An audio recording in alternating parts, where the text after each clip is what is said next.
पाकिस्तानियों, वतन के अजीज़ लोगों, हम इस मौके पे अपनी फैमिली के साथ पाकिस्तान की आज़ादी की मुबारकबाद आपको देते हैं और इस खुशी से कि हम हॉलैंड में रह के इस जज्बे के साथ पाकिस्तान के इस दिन को मनाते हैं कि हमें खुदावन ने ये आज़ादी का दिन दिया कि जहां हम आज़ादी से सांस ले सकें। खुशकिस्मत हैं हम पाकिस्तानी जिनका अपना मुल्क है।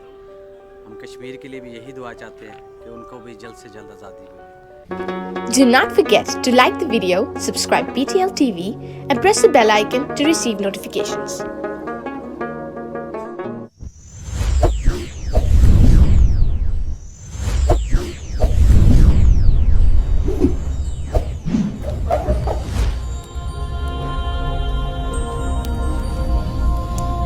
Jesus is